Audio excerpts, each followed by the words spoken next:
want to welcome everyone and thank you for coming. I know what it feels like this time of year in terms of workload, so I very much appreciate you taking the time to come.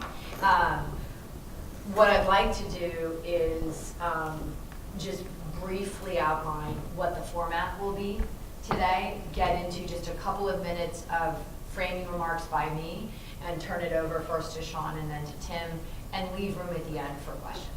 We'll take about an hour together, and I will share with everyone that I'm borrowing Ken's glasses. So I wanted to offer, just as by way of introduction, the frame that is guiding the way I approach this work. And the first is the concept of community policing. And simply put, the concept of community policing is that our police know our community and are committed to knowing our community. And I would say specifically understanding that we are a college. We are an institution of learning and approaching the work that we do with that philosophy. And I shared at the Lincoln campus 2 stories that I have personally observed just in the last 2 weeks. And I could honestly spend the rest of the hour sharing other examples that I have experienced watching our police in action over just over a year and a half that I've been at the college. So 2 weeks ago, I came out of academic affairs and rounded the corner, and one of our officers was there. And the description I would give you, it's an Indiana description, just ready for bear. And I said, nice to see you. What's going on? And he explained that one of our students was in a classroom, and there was a report, actually from a couple of people that work for the college, that the student had been a victim of harassment. And the protectiveness that was just radiating off of this officer's person, I could feel it from 20 yards away. His commitment to our students, his fierce desire to make sure that that student was taken care of. And that was being done, with nobody else around. He was just fulfilling the duties of what a campus police officer is here to do. The second example is another police officer who 2 weeks ago found me and said, Megan, we have this incredible new student at the college. She's a promise student. She has significant physical challenges. Ken, you can have your glasses back. Yeah. Thank you, Deb. And she's really this extraordinary young learner. I'd love for you to meet her. And 4 or 5 days later, the officer brought the student up to my office. She requires an aide to be at the college. And what I loved so much about what I observed in watching the officer with this student, how genuine his connection to her was, how authentic it was, and that the focus was really on, look at this talented student who's taking 5 classes. So I offer that as a frame. It is my expectation that the officers at this college are committed to that philosophy, and I personally see it in evidence on a regular basis. The second frame I would offer is when I came into the college a year and a half ago, it was important to me to understand how we approach safety and security and to really ensure that as a community we were making it a priority. And what you're going to see in the conversation that we have today is that both the administrative team and the leadership team of the police force has devoted what I would, as far as I can tell, an unprecedented degree of prioritization to this topic. And we will continue to do that. What we're going to talk about today are the following 3 things: the communication and training, organizational changes, and improvements in college police. The training we will get to on the next slide. Organizational changes, Dale Weatherall, who has been serving as our Director of Safety and Security, is retiring at the end of the year. He is currently out on medical leave, And Captain Collins, Sean Collins, has stepped in as the interim director of campus police, and we will be posting a position to replace Dale. So in the interim, we have Sean as acting head, working closely with Tim Poulin. Let's see, Bill Furlan, so glad you're here. Bill has been such a good leader working with our campus police, and it turns out that the needs in IT are quite acute right now, and he is going to be moving to IT and working closely with Tony Parziali. I know that Tony is looking for that to happen as quickly as it can, and we'll be working with Bill to ensure that he's able to complete his projects and move over to IT. So we're delighted to see that you're going to be part of that team. In terms of reporting, formerly Dale had been reporting into Bill. What we are going to now do in the interim is have the acting director report into Elise Ogden, who is our chief of staff. So the structure will be evolving as we are posting these positions, but that is the current plan that is in place right now. Improvements in college police, I think that's really about investing in filling the seats that are vacant. It's investing in the officers themselves, in ongoing training, and it's investing in actually the facilities. So if you're familiar with the other campuses, I love walking into Lincoln and Newport above all, because it genuinely feels to me like we see our police as part of that community policing philosophy. So the intent here as part of the war renewal is to move campus police, which right now we all know where that is located in the bowels of the building, up so they're really central and can be truly a visible part of the community. So I'm excited about that. I'm going to look at our friend Ken McCabe to ask for, when do you envision that move to be taking place? Before the semester ends. So working for that to happen, the general location of that is where the gorgeous new staircase that is going to be unveiled later this term, campus police will be beside that. Yes. And we can, as we move to questions, if you've got questions about that, we have Ken here to answer them. But I actually think our kind of four main topics here: emergency management, the plan is part of that topic. We've got the consultants, Marvelous and Healy. We've got training, and we've got partnerships. When we talk about emergency management, I'm looking at Joe. Joe's been a helpful resource to me and to others involved at the college. What the college is doing is focusing itself on adopting and implementing best practices nationally. And the way you do that is by looking at what are the accredited agencies that are doing the best work and bringing those policies and practices into the institution. So those two agencies that we're looking at are the Federal Emergency Management Agency, or FEMA, and the National Incident Management System. So those two sort of sources are guiding the work that we do, and they will continue to be a central part of how we approach the work. Over the summer, we conducted our first tabletop exercise. So the team of people at the college that will be charged with responding to an emergency are coming together, doing these tabletop exercises in order to ensure that we're ready in the event of an emergency. Ongoing stakeholder training, and you'll see when I turn it over to these two, they're going to talk to you about what's already been done and what will continue to be done and what is underway. Pete Gaynor. Let's move now to the emergency management plan. Pete Gaynor runs the emergency management agency for the state of Rhode Island. He's deeply versed in this work and has been a close partner to us as we work to insert the college into deep partnership with our local, state, and federal agencies. So we had Pete do a thorough review of our plan. He has approved that plan, and it is in place now. Like many plans, that is a live document. So, and I probably will kick it to Joe if there are questions about this. We will continue to amend that plan in order to respond to where we are as an institution. The plan itself. you can see the slide behind you. So it is exactly what it sounds like.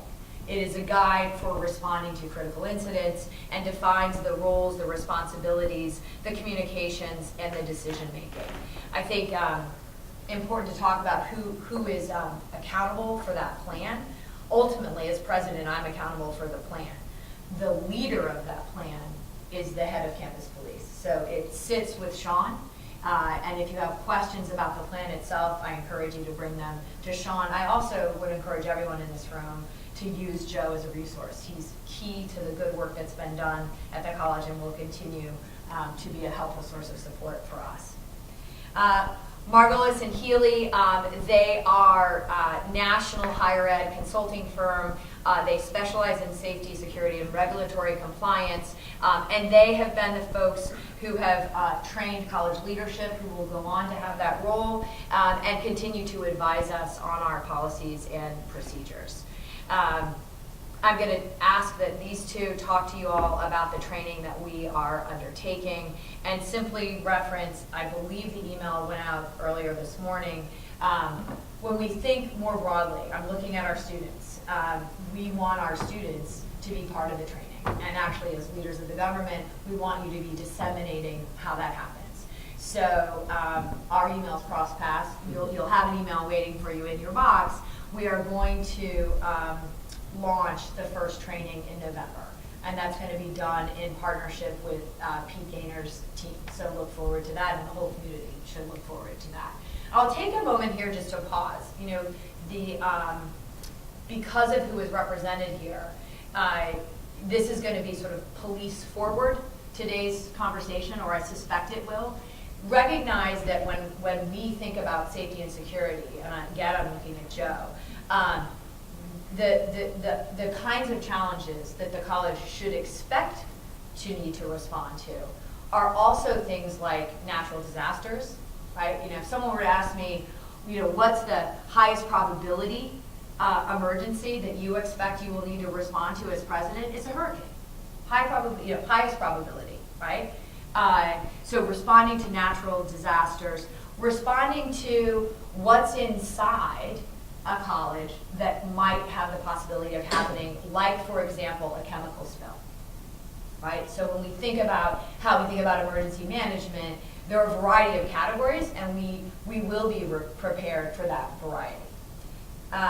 Partnerships, again, these two are going to walk you through. I think what I want to underscore is, to do this work well, you absolutely need to think about a collective impact model. And that means be sure that the folks inside the college that are charged with leading this work are well trained and are prepared, and leverage the resources that are outside of the institution. Because when you think about the response to any kind of emergency will entail working in partnerships with folks from outside of the college. And I'm very pleased with the amount of attention that we are devoting to those partnerships. So with that, I'm going to hand you this. Thank you, President Hughes, and thank you for your support. To tie a couple of things together, I'd like to just take a few minutes to tie into the community policing and emergency management. So I'll give you a little background about myself, since I'm the interim director, just 30 seconds. I come from the Warwick Police Department. I retired as a major about 7 years ago. Doesn't seem that long, but it's been about 7 years now. Throughout my career there, I wore a lot of hats. I retired as a major. I was a detective captain. The hat I wore most proudly, and I think where I had the biggest impact, was in community policing. So I'm glad the president is a fan of community policing. I'm a practitioner of it. I started as a sergeant in the community policing unit. Everything from bicycle patrol to attendance at neighborhood fairs and outings, and I saw the interaction with the community, and that's definitely the way to go, right? It's not just about being an omnipresent person who will arrest anybody at the drop of a hat. So it's that community involvement I witnessed firsthand at a troop level, for lack of a better term.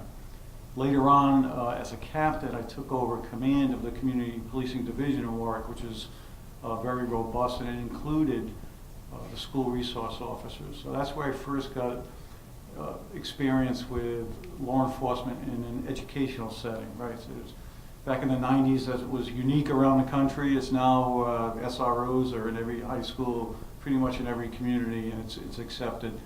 And I saw the fantastic work that our SROs did. They would come in at the end of the day and share with me their stories of high school students and how they helped them, how they were having difficulties at home was affecting their studies, and how they would mentor them and talk them through those things. Not things you'd expect a police officer to do, but just outstanding participation in the community, right? So long term, you look at it from a law enforcement perspective, anyone that you can help be successful in high school and graduate, go on to college, there's a good chance you're diverting somebody away from potentially getting into trouble. So there's you can make the tie to law enforcement that way. So it was just I saw it as a fantastic way to participate in the community in a way we never did before, right? It's all about problem solving.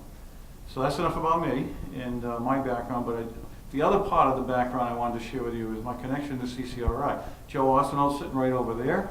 In my previous job as a college police chief, my boss came to me and said, hey, you need to do some professional development. And I said, I have graduate degrees and all this other stuff. Okay, I'll take on a course. And one of the hats I wore was the emergency management director. So I said, let me get some letters behind that title. And I came to CCRI and participated in the emergency management program, fantastic program. I'm a graduate of that. And then I went on and took the emergency medical technician, the EMT basic course here, so that I could handle basic medical emergencies. So my other tie to CCRI is that two of my sons, both of my sons, I should say, I have 3 children. My 2 sons went here. And prior to taking the courses I previously mentioned, I had taken some courses here and there. So long relationship with CCRI, and I'm glad to be here, thrilled to be here. The Clery Report is a federal requirement. It's an important document. It's more than these statistics. It's available online. I know you all just got the notice that it's available. What it does is it tells the community how we do things. This slide represents a snapshot of the crimes deemed most reportable by the federal government, obviously the most serious crimes. If you look at this slide, I think it's amazing that we have 16,000 to 17,000 students spread out on 4 campuses, and the numbers there speak for themselves. They're very low. Not that they're not impactful to the students who are those numbers, but while we try and make them 0, they are very low, and I think we're lucky to accomplish that. I think part of the reason for that is our close coordination with our Dean of Students and our advising and counseling section. There's not a week that goes by that we're not in touch with one another, and we are, again, solving problems before they rise to certain levels. Accreditation. I talked the chief into going for accreditation. My last department was not accredited. I got us certified for accreditation. I come from an accredited agency. Warwick Police has been accredited for over 15 years. Early on, I didn't see the value of it. However, as you go through the ranks, you appreciate the impact that accreditation has on your organization. The main impact is that it constantly facilitates professional excellence. And it does that by a constant reassessment of where you are, reassessing your policies, having a policy that touches every aspect of your organization. And there's not a year that goes by that a policy is not reviewed and often updated, right? So to keep up with the best practices in the profession. So I'm excited about accreditation. I'm thrilled the college took it on. We took it on just before we found out that Rhode Island College and the University of Rhode Island are going for accreditation. So I'm going to say we were first, but I don't know that for sure. So it's very timely because Rhode Island has established its own accreditation commission through the chiefs of police back in 2012, and most agencies within the state, whether they're city, town, or state, are seeking or maintaining accreditation through RIPAC. So what does accreditation do? Let me give you one example that is topical, where accreditation helps you helps the rubber meet the road. Take, for instance, less than lethal weapons, OC spray, batons. To introduce something like that into the campus, you need a robust use of force policy, right? The policy we've adopted is a model policy. It's an umbrella policy for any use of force, and then you have individual policies for whatever tool is on your tool belt, right? So whether it's OC, baton, or anything else. Another thing I'd just like to touch on is central dispatch.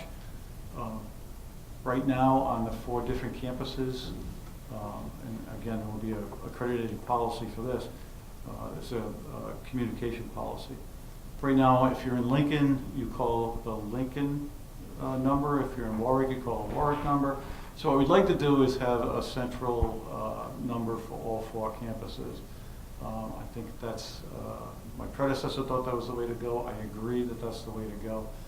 And I think it will be instrumental in any emergency that comes up to have the policies and procedures in place to handle that centrally, just like the state handles 911 calls centrally. Right?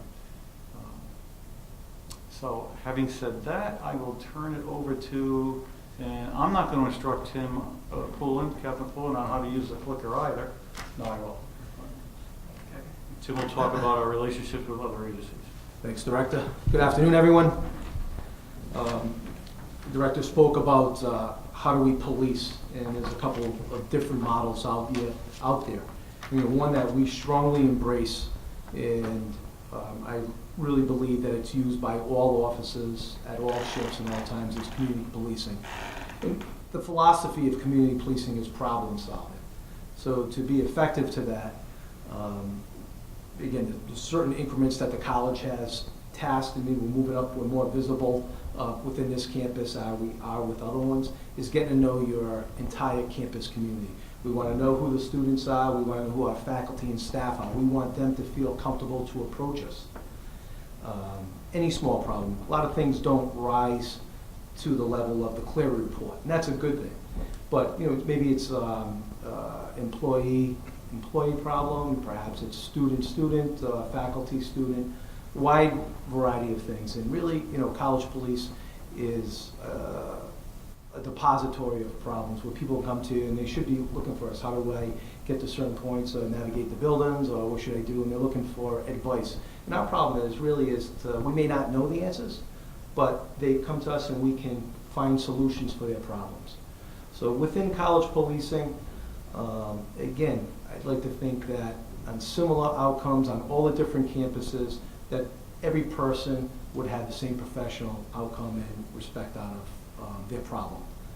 Our college police officers are very diverse in their backgrounds, but some of the things that we receive regular training on is first aid, mental health, Narcan, CPR first aid, hate crimes. We're also campus security authority officials. Some of the other specialized trainings that we offer to our officers is to do with Title IX. It's been bomb incident response, and that was in light of a specific topic at the Boston Marathon. So we brought in an expert, the things that we should be doing if we encounter calls for service, looking for, again, successful outcomes. Sexual assault investigations, autism and law enforcement responses, gang recognition, and extreme citizens, I'm sorry.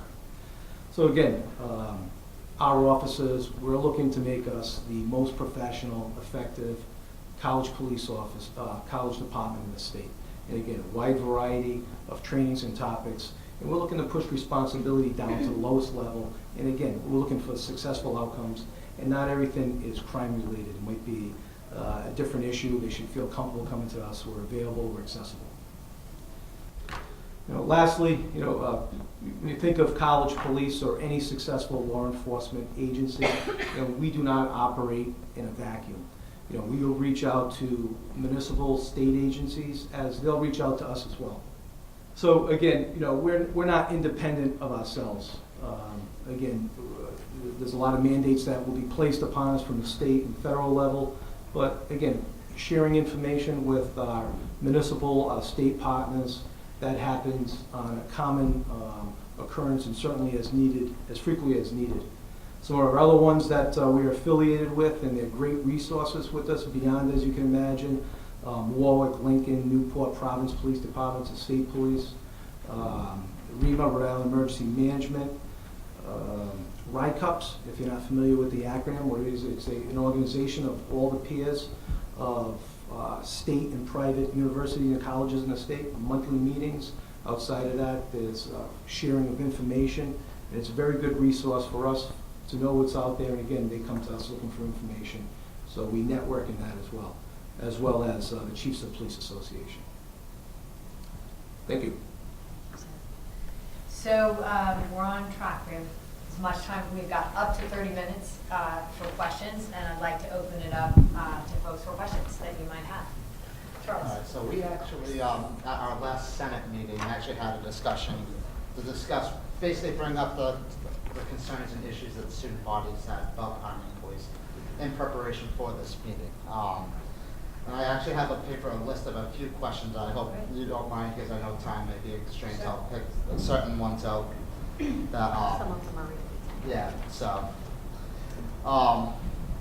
So one concern that the student body has is if we're arming campus police, are you also going to be bringing along body cameras as well? That's one concern for accountability in the case of the horrible event that, say, an incident happens that you have to use force.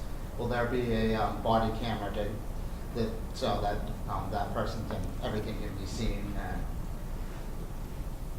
The implementation of body cameras is not something that can take place in a vacuum.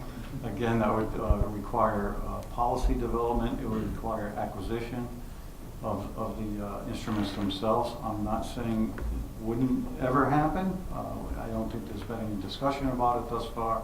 So the short answer is, as for right now, there's no concern.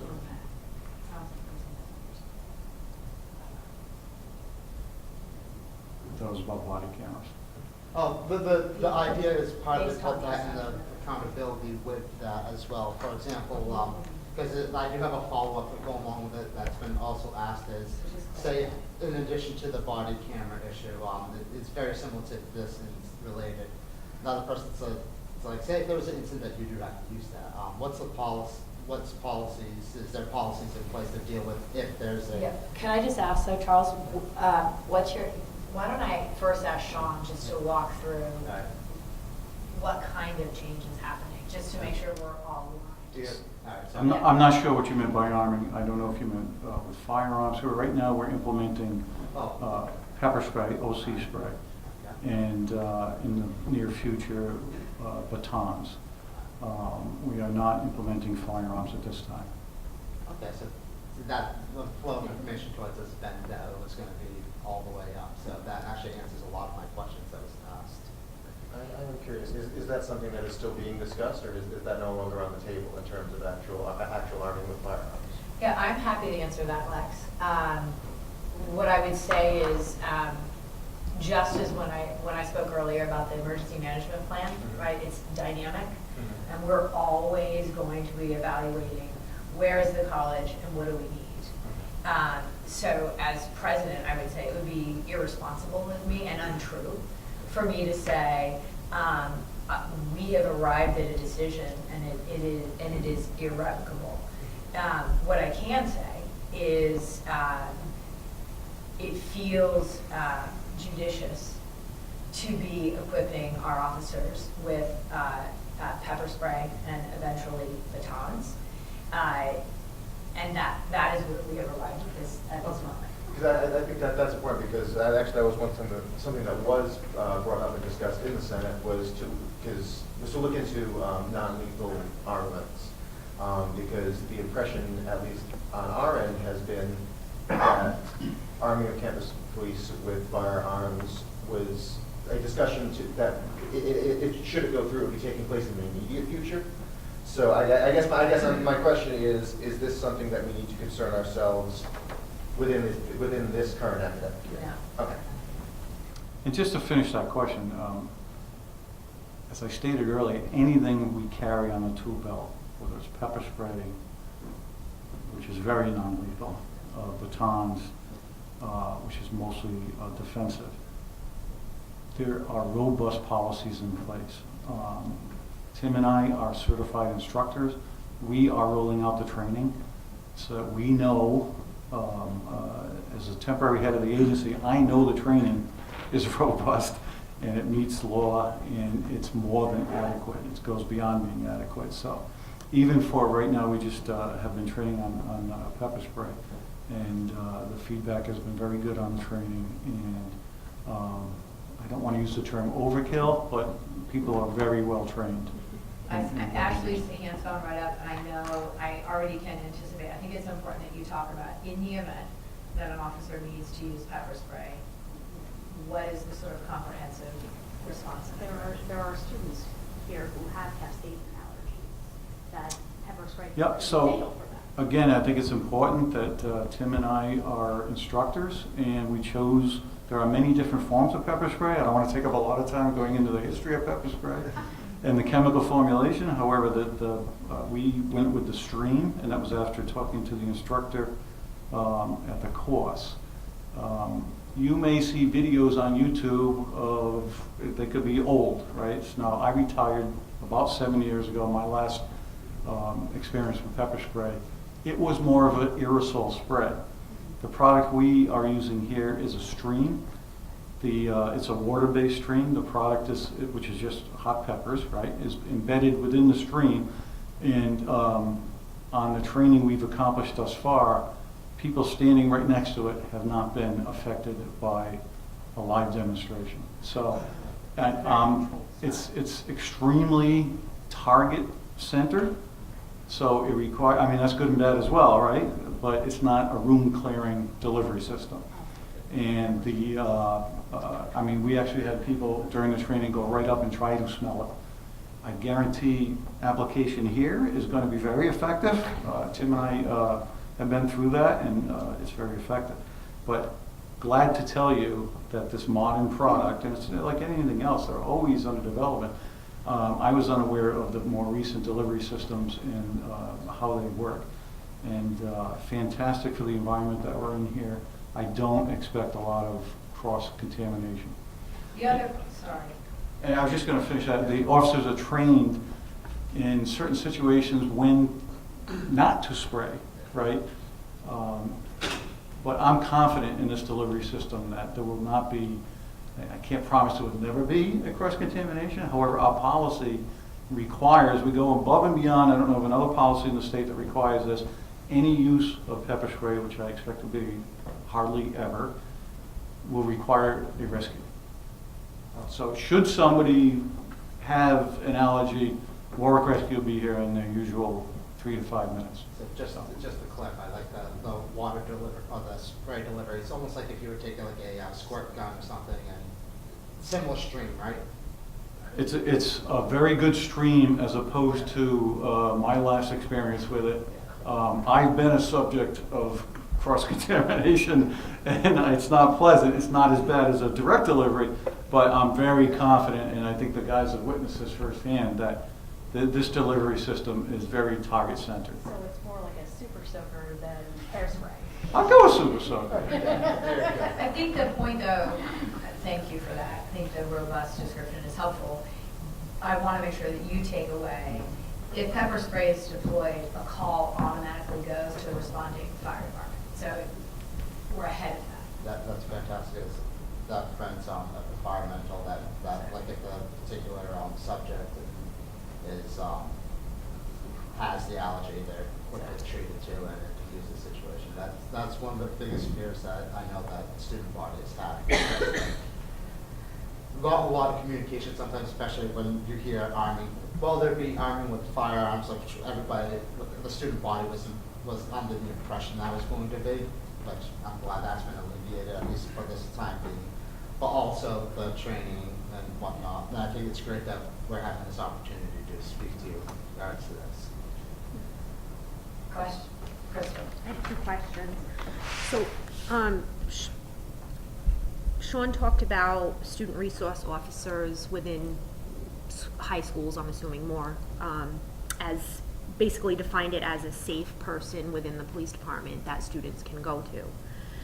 Have we considered having any of that type of officer within the institution? Well, the philosophy of community policing is to get it throughout the organization. You could go to 20 police departments that practice community policing, and they would be at various stages of the ideal, which is every man and woman on the department practices community policing. In Warwick, we still use, I'm only mentioning Warwick because that's my experience, we still use a community division. And that handles things like the high schools because you need to dedicate the time for that. So, you know, the school resource officers, that's the whole school day. You still practice throughout the patrol rank that everyone practices that.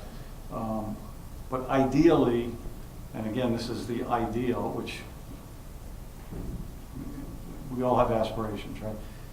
Ideally, you would not need a separate division because everyone would be practicing at 100%. Reality is that, you know, to accomplish things, tactics within community policing, school resource officers, bike patrols, you need people dedicated for that. So that's why places go with divisions. But that's the ideal. And do we think that we here would have one individual?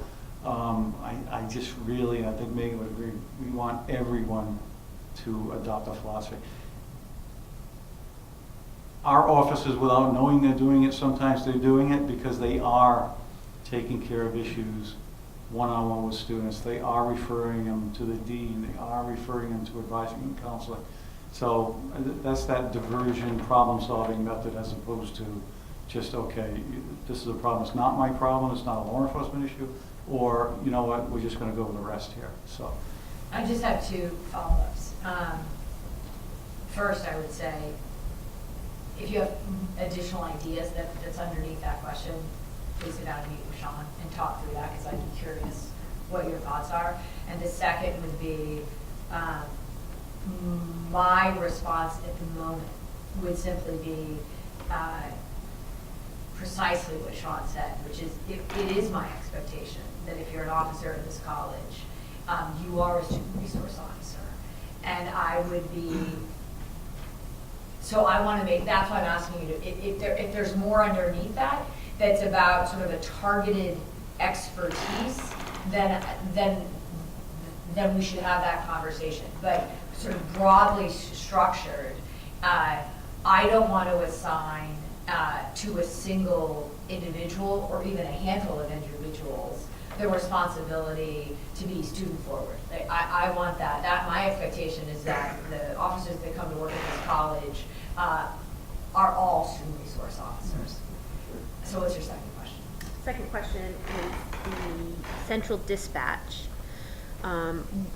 One number for all 4 campuses. My concern with that, I just kind of want to know how that would work, because my concern would be like a response time. If somebody's calling a main line that's housed here, it would then be that person's responsibility to contact Newport if the issue was on the Newport campus. And I just want to know a little bit more about how that's going to. well, I'm glad you asked that. The new radio equipment we have coming in, and again, thanks for the support with the equipment, it's going to be able to, although we can do it now, but it's going to be able to make sure there are no dead spots and we can communicate via radio.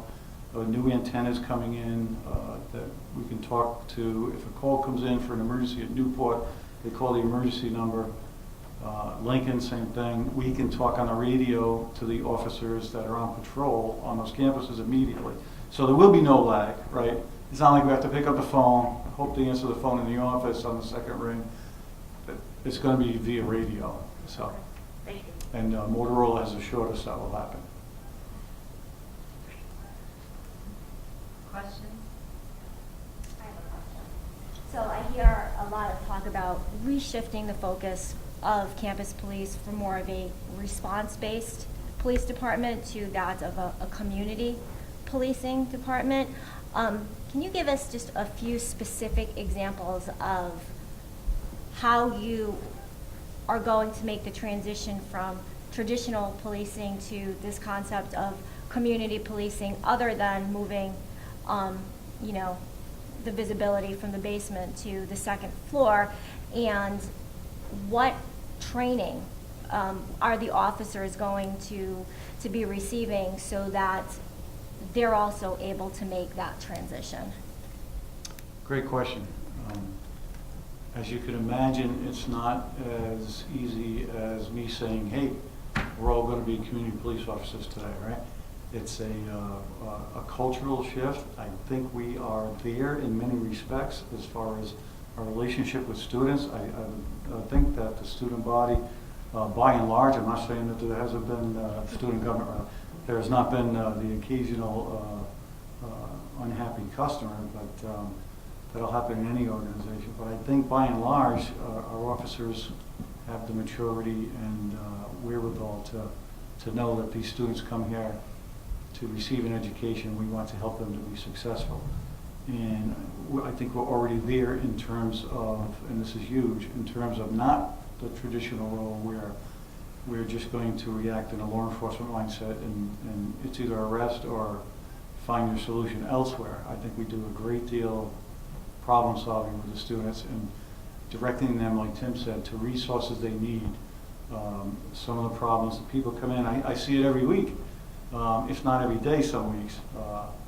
Certain times as a semester more than others. People come in and they have issues and our officers help them, and it's really got nothing to do with law enforcement. So from that aspect of community policing, I think we've made great strides. We're already there in a lot of ways. There are other improvements. I would love to see some trainings in the future. We have an idea for, as you know, Leslie, a lot of trainings we would like to accomplish in the future. It's certainly not something, it's a shift that takes place. It's like accreditation, right? Every month we roll out policies, we get better. Same thing with community policing. We're not going to be able to accomplish everything we want to do. It didn't work that way in Warwick, although I think Warwick has one of the last community survey we did when I was there was in the 80s. The average in the state is in the 50s. So, you know, there was great strides, great accomplishments in community involvement and community satisfaction.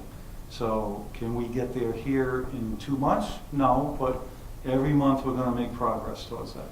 And I just would add a couple other observations. And the two of you sit more closely to all of our officers than I do. But my observations would be the following. I don't believe this is a fundamental shift from A to B. It's not been my sort of lived experience, nor has it been the feedback that I've received. So I think, just to underscore what Sean has said, many of our officers are already there. So they're already there. That's my first observation. My second would be, and just like any high-performing organization, we're always going to want to be developing our people. You and I have talked about that at great length in a variety of contexts. So the college police are no exception to that. I think continuing to develop our people with that philosophy as right out in front is going to be critical. The last thing I would say is every hiring opportunity we now have, it is my expectation that the hiring managers within within college police are really interviewing, looking for a fit and looking to bring in candidates into this college who are committed to that practice and to that methodology. And on some level, I would say what I just finished saying to Crystal, I know that the two of you meet. I would encourage you to, if there's a broader topic and conversation there, please bring it to Sean so you guys can unpack it. I've been on several college visits with my kids recently, and all the admission tour guides mentioned about the blue light system. And I just started to think about it, thinking about that big, huge parking lot we have. Is there any kind of a security system out there that if a student has an issue, that I don't believe we have the blue light system, is that correct? Funny you should ask. In the pipeline, and Mr. McKay can speak to the logistics of it, but in the pipeline for next year is a very robust system that will extend into the parking lot. And it will provide I had some input in the design of it, and it will be a very robust for the parking lot especially, but throughout the entire campus security system. We already have that in place in Lincoln and in Providence. And we will have it in place, hopefully by the end of this fiscal year, here.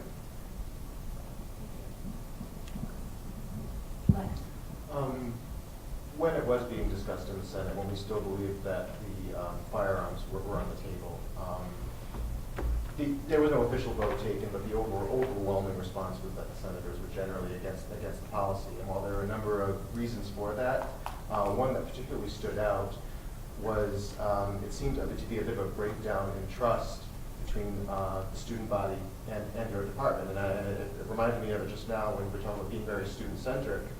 And there's a lot of reasons for both things that have been reported to us, things that I've witnessed firsthand, and things that I've personally experienced. We've had situations where students are being harassed for the crime of wanting to study somewhere. I know I personally witnessed an incident where a young lady was being instructed to do something where her response was, if I do this, it's a medical issue, and the officer's response was, well, then we'll call you an ambulance. I know of incidents where students have gone to the campus police office to file a report about something strictly for the purpose of it being on record in case the incident escalates and have been turned away.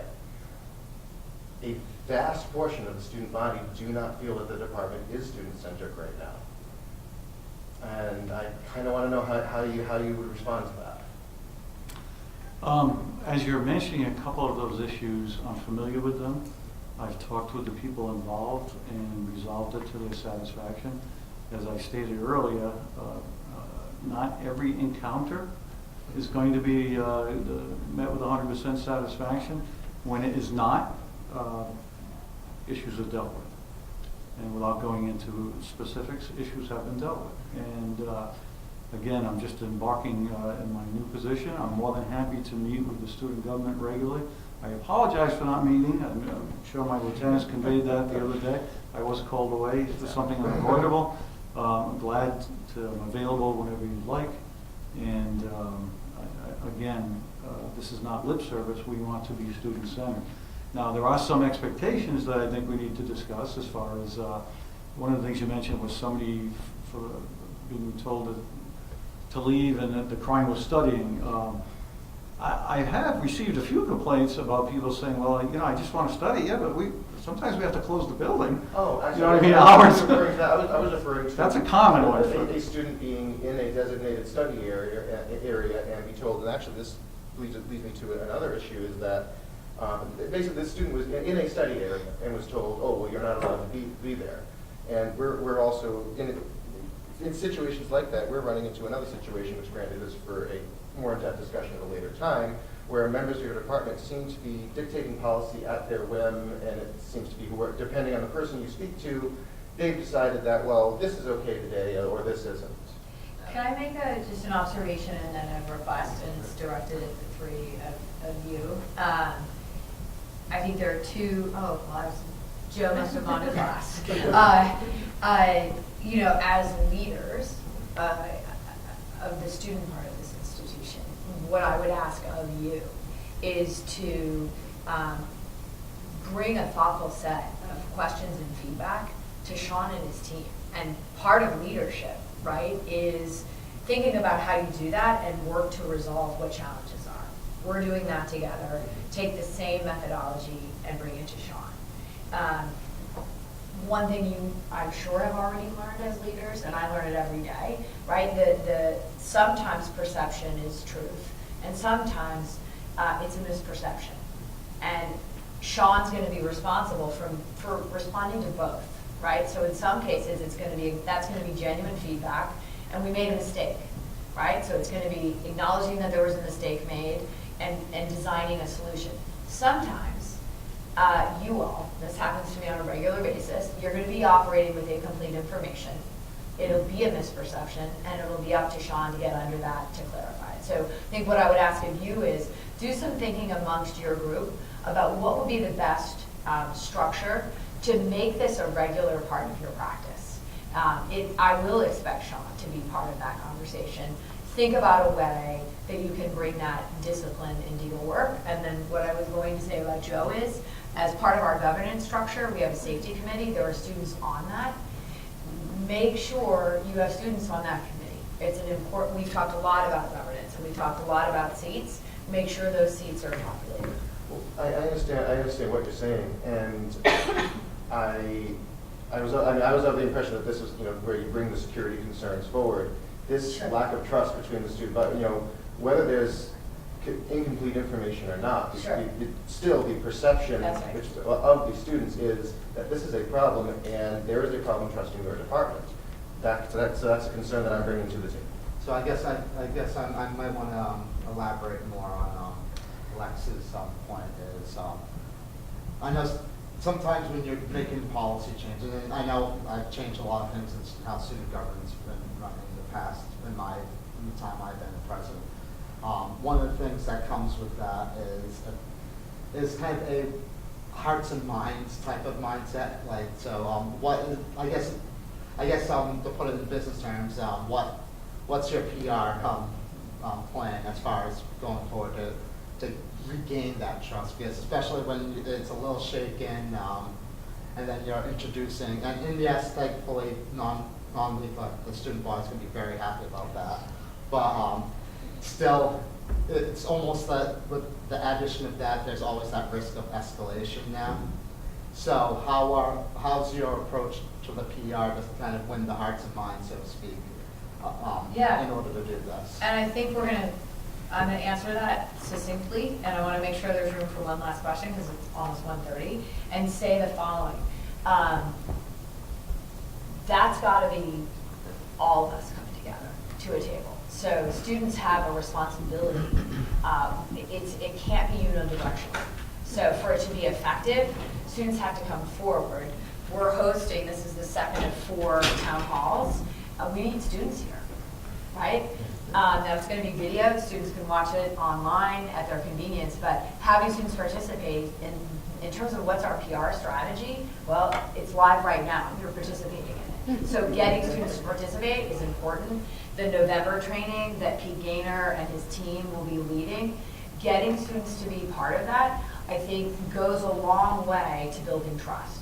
So Sean is responsible for leading that message, leading with those values, engaging with you, but to build something, and particularly with trust, it requires a partner on the other side. So that, what I would leave you with is, today's Thursday, right? By sometime next week, you all should be making a time to sit down and talk about how you build a discipline around this, because I think it will go a long way towards advancing and opening communication. And lastly, have Sean back to the Senate. He couldn't be there, Oh, yeah. but he'll be back. So thank you. Thanks, everybody. Any final question in our last minute or two? Appreciate everyone staying for the whole thing. Please share with your colleagues that we have 2 more of these to be held, one in Providence and one in Liston. So thanks for coming. Appreciate it.